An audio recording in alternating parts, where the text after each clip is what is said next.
What's up, ladies and gentlemen? Ross the Boss coming at you with an all-new Let's Play Europa Universalis 4. We are slowly sieging down Mamlukan territory, and I believe I am going to go to Karaman. We have 99% war score. I'm going to take their capital and take this province, take whatever income I can. 157 ducats isn't bad, but it looks like Persia is going to be upset and a lot of other provinces, so I'm going to have to send over another unit here, and it looks like they're going to be angry no matter what and very upset, which I suppose is fine.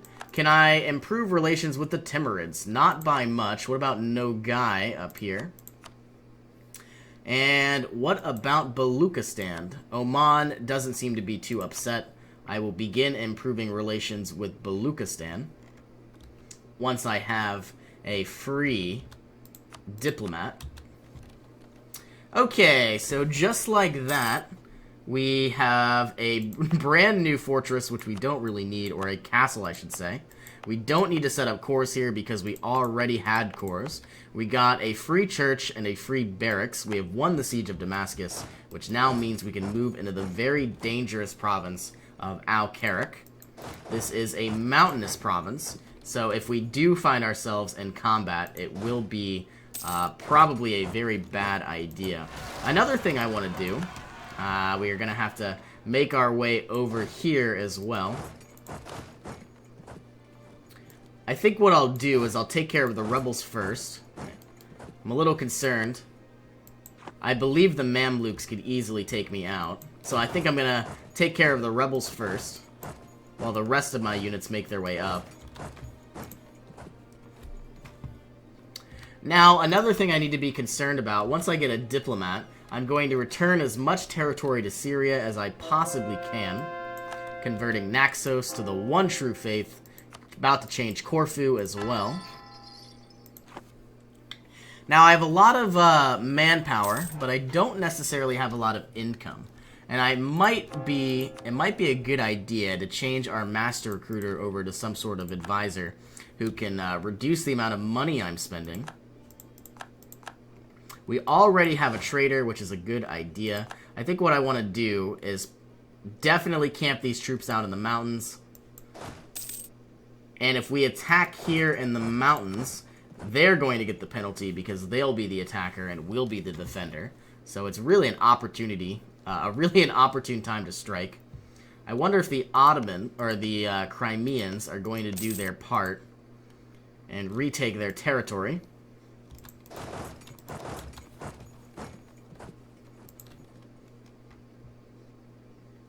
This battle should go very well because the enemy has a -2 terrain penalty, and it looks like they're going to be coming to their aid as well. Okay, the weaker unit can stay. The stronger unit needs to head down to Al-Karak. Going to consolidate our navies, and it looks like we have 29,000 troops coming in, so we're going to camp out in the mountains to ensure that we don't get sacked. Now that I have a free diplomat, I just want to see what this will look like. I'm very, very skeptical because we have a lot of war overextension as it is. So all of Syria has been returned. I need Alexandria. I don't think I'm going to be able to take all of this, and I was not going to be able to. I would like to take Al-Karak more than anything, and it's not going to happen either. Is there anything else I could do? Can I possibly take... No, I think I'll go for this province. It is a coastal province. 67 aggressive expansion. Not too bad, but I was hoping to keep Astraka and Shamar out of this. Where Shamar doesn't matter. Where's Astraka? All the way up here. You don't necessarily matter. Let's improve relations, though. We also would desperately like another diplomat, which will be here very, very soon. Probably in about 450 more military power if we choose not to get professional officers just yet. We now have 36,000 troops. We are going to be moving into the dry lands, ensuring that we have the best officers. A 4-1 seems like the best choice. And we should be able to win this battle as well. Everything going according to plan. Okay. Now you need to siege down this mountainous province. And because we have so much prestige, what I would really like to do is just plumb it all into Syria. Placate local rulers 1, 2, and 3, and as soon as this war is over, I'm going to annex all of Syria. They are going to change from disloyal to loyal on the 1st of next month. And I desperately am going to need Crimea to start liking me again.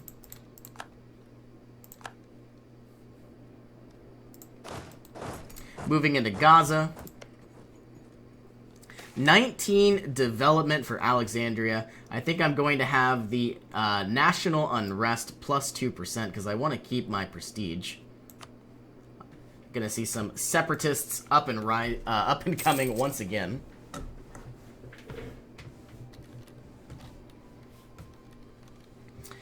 Not too much I could really do right about now.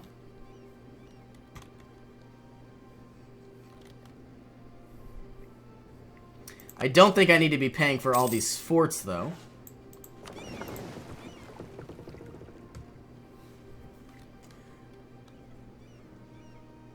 And it would be a very good idea to preferably build one more fort up in this direction. The importance of higher learning.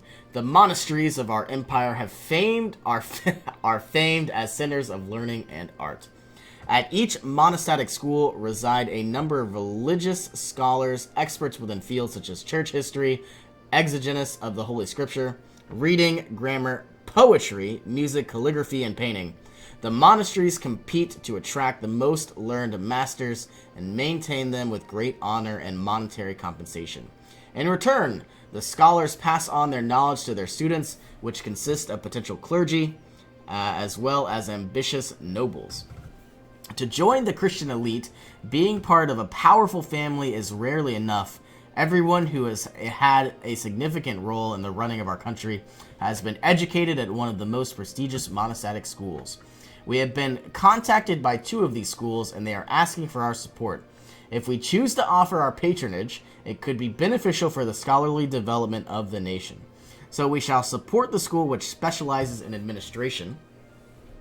Getting administrative technology cost reductions. We could get diplomatic technology or just get income. I don't really want to... Well, how long is this? Ooh, 15 years. So that's probably going to save me about 50 admin, which seems to be our most important. So I guess we're going to invest in the school that specializes in administration. And now that Syria is loyal, they are going to be assisting us in our war. I'm a little concerned about Crimea, though. They aren't producing any units. They are outright rebellious. I might have to send up some troops. I did not really want to, but I certainly could.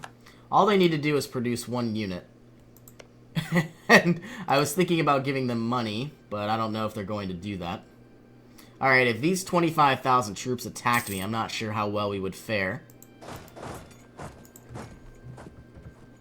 We now have the ability to unlock our noble officers, keeping a lot more army tradition, which is very, very nice. So now, every time we roll the dice, we have a higher percentage to get more siege pips, or shock pips, or fire pips. I could call in Ethiopia. I don't need you. I can make new states. I obviously will, because it seems like a great idea.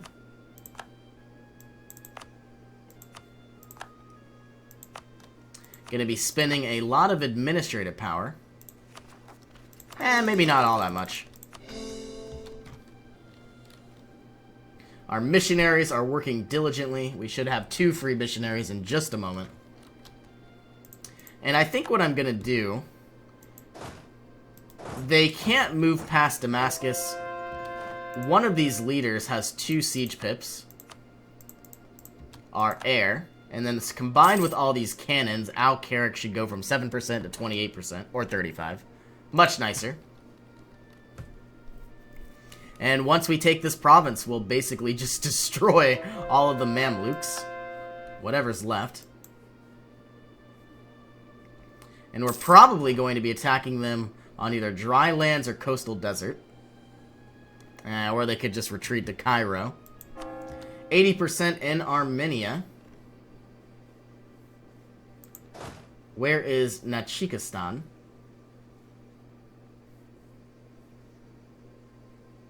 Here you are.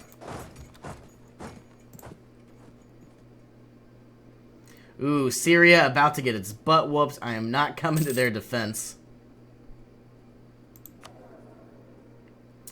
Currently, yeah, the Crimea is going to hate me for a very, very long time. And I think I'm going to be a little bit more lenient on letting other vassals keep their religion here in the future. Okay, we now have free missionaries. Let's put them to good use. Let's take over Macedonia, and let's take over Edirne. I also want to take a look at my religious map mode. Going after Macedonia and Edirne, not too bad.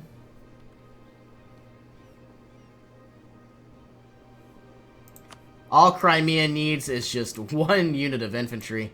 I might even just send them 20 ducats. No, I'm not. I'm going to keep it. They'll get money on their own. Okay, going to annihilate these 8,000 troops. We have taken over their siege. Adding a general. We are attacking into the coastal desert, so we are going to win this. Half of our troops are going to go to Cairo. Half of our troops are going to go to Man. We are still ahead of time, so I'm not going to be unlocking any technology just yet. I'm a little concerned about these Armenian rebels, though. I don't want to have to deal with those.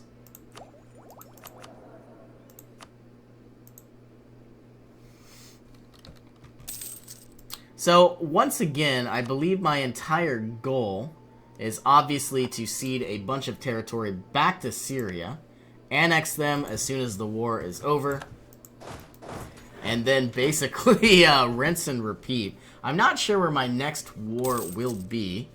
Looking at my coalition map mode, it has to be somebody who is angry with me. Most likely Shirvan.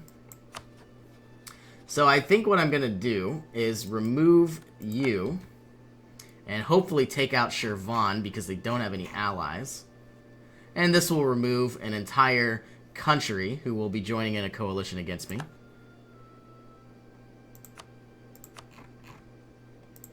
Building up our spy network, preparing for the worst. Now we might have to attack Persia sometime soon as well, and even Quaraquanalu, but not until 1513. It's a long time away. Gobbling up Georgia seems like a good idea as well. And I believe if we take over Alexandria, we will get our 3rd missionary, as well as some yearly prestige. Let's take over Cairo. 42% chance of capitulation. Cairo has been sacked, moving into Alexandria. We should be able to win this as well. A little concerned about these Armenian separatists, though we should be able to take them out. Rosetta should fall very soon.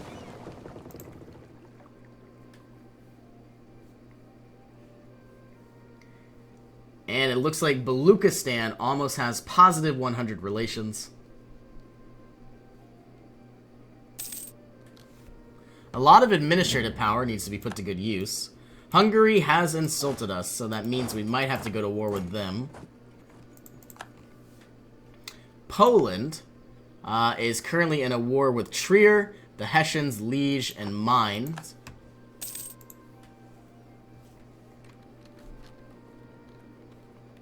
We desperately want more income. Not really sure the best way to go about that. The Mamluks are going to be severely, severely weakened for the next couple years. Obviously losing a heck of a lot of development and then going to their biggest enemy. Losing Alexandria, giving us additional bonuses like more legitimacy per year. Rebel Uprising still being watched. Now 1 year ahead of schedule. Alexandria should fall very soon. Looks like our king has finally died. He was a very, very talented king, or a very talented sultan. The Janissary Reward. Demanding higher pay, the Janissaries revolted in 1449. They had now become so powerful that from 1451 and onwards, every new sultan felt obligated to pay each Janissary a reward and raise his pay. 326 ducats have been lost. Once we take over Alexandria, our main goal will most likely... looks like we have an uprising, but nothing we can't handle, only losing 692 troops.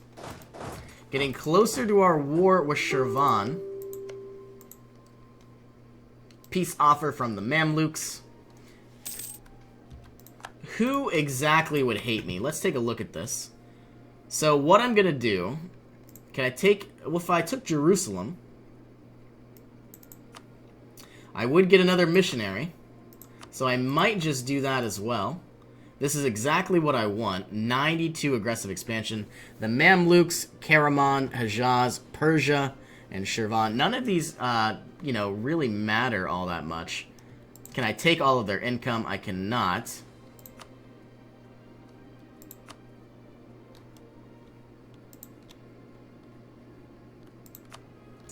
But I can take 78 ducats. This is exactly what I want from this war. We're now going to gain a heck of a lot of missionaries. As far as I know, we should have 4 altogether. The Pearl of the Mediterranean. Rejoice, the holy city of Alexandria is once more under Coptic rule. The historical seat of our sacred church has been liberated. Alexandria is an ancient and proud city founded by Alexander the Great. Many of humanity's brightest minds have been called her their home. For many hundred years, the scholars of Alexandria studied and taught the great library, which was founded by the Catechetical School of Alexandria. First in the world of its kind, in the years to come, we will restore the sacred halls of knowledge and produce some of the finest theologians the world has ever known. God bless Alexandria. Copts in the Garbia area are coming out of hiding. 10 prestige and local missionary strength. Okay, you need to return over here. Going to start making some cores. We should be gaining 2 missionaries very, very soon. On the first of next turn. Having 4 in total. And now, going to be declaring war on Shirvan. An excellent year, gaining more and more manpower.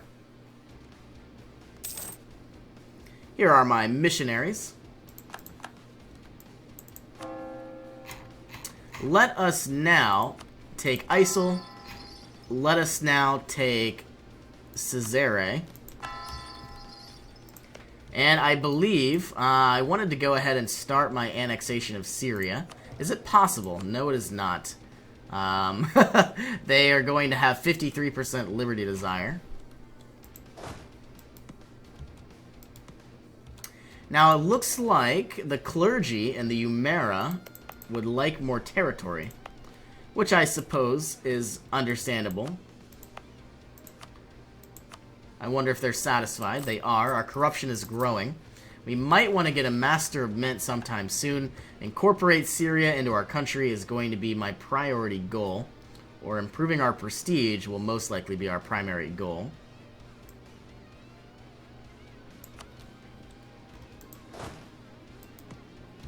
Okay, these 18,000 troops need to be moved.